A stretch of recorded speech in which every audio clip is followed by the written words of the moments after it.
Student class 7ویں میں آپ کو خوش آمدید کہتی ہوں۔ امید ہے آپ سب لوگ خیریت سے ہوں گے۔ آج آپ کی کورس کی کتاب مطالعہ اسلام کے ساتھ حاضر ہوں۔ آپ لوگ اپنی کتاب کا صفحہ نمبر 12 یعنی 12 کھول لیجئے۔ آج کا سبق ہے زکوٰۃ کی معاشرتی اہمیت۔ آپ کو اس کے بارے میں ریڈنگ کر کے سنائی جائے گی اور اس کے بارے میں کچھ وضاحت کی جائے گی۔ جیسا کہ آپ جانتے ہیں کہ 5 بنیادی ارکان اسلام ہیں، جن میں سے ایک زکوٰۃ بھی ہے۔ زکوٰۃ تیسرا رکن ہے۔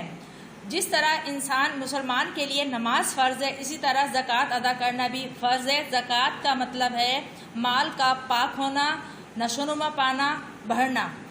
زکوٰۃ مسلمان سال میں ایک دفعہ ادا کرتے ہیں اور زکوٰۃ ہر اس مسلمان پر فرض ہے جو صاحب نصاب ہے۔ یہ آپ آگے کتاب میں اپنے سبق میں بھی پڑھیں گے۔ میں آپ کو وضاحت کر دوں، صاحب نصاب کا مطلب ہے کہ ایک شخص کے پاس اتنا پیسہ یا جائیداد ہو جس پہ زکوٰۃ بنتی ہو، وہ حد ایک اللہ نے مقرر کر رکھی ہے جو بیان کری گئی ہے کہ جیسے 7.5 تولہ سونا اگر کسی شخص کے پاس موجود ہے یا 7.5 تولہ سونے کی جو مارکیٹ میں قیمت ہے اس وقت اتنا نقد پیسہ موجود ہے یا اتنے پیسے جتنی کوئی جائیداد موجود ہے، تو اس پر اس مسلمان کو، وہ چاہے مرد ہو یا عورت ہو، اس کو زکوٰۃ دینی فرض ہے۔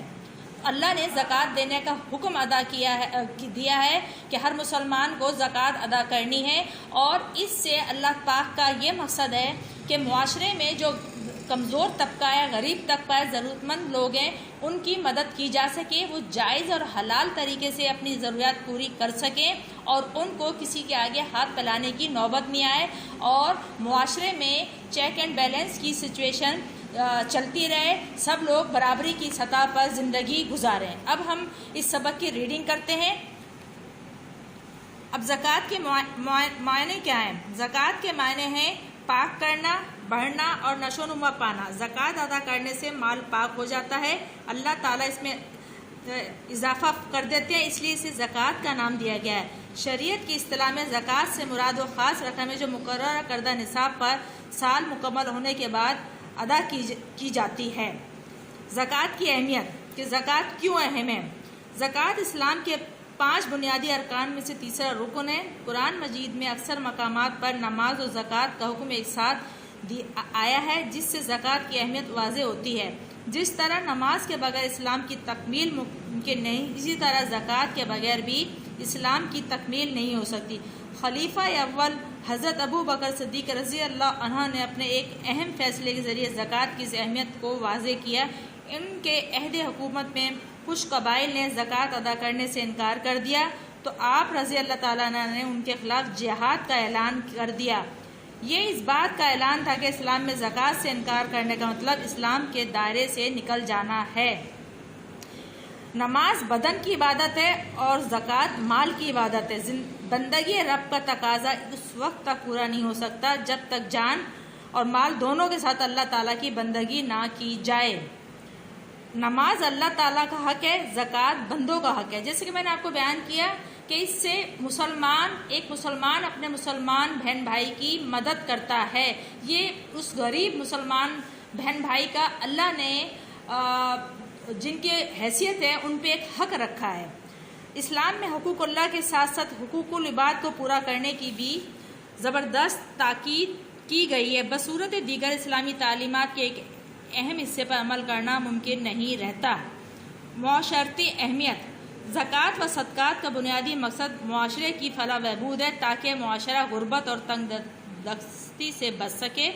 نمبر 2، زکوٰۃ انسان کے جذبہ حرص و طمع یعنی کہ لالچ کا بہترین علاج ہے، کیونکہ طمع ہی ہے جو انسان کو بہت سے غلط کام کرنے پر آمادہ کرتی ہے۔ زکوٰۃ معاشرتی فلاح و بہبود کی ضامن ہے۔ زکوٰۃ دینے سے ایک دوسرے کے ساتھ ہمدردی اور محبت کے جذبات پیدا ہوتے ہیں۔ زکوٰۃ انسان کو لالچ، بخل اور خود غرضی جیسی بری صفات سے نجات دلاتی ہے۔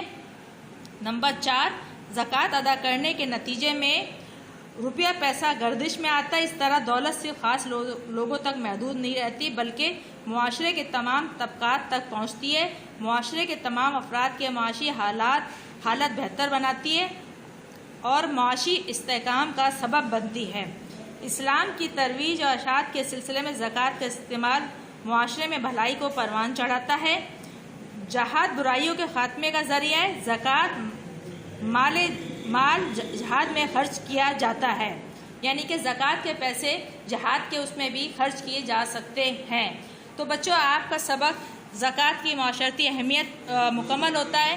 انشاءاللہ جلد اس سبق کے مشق کے کام کے ساتھ حاضر ہوں گے۔ اس وقت تک کے لیے اجازت دیجیے۔ اپنا بہت سارا خیال رکھیں۔ اللہ حافظ۔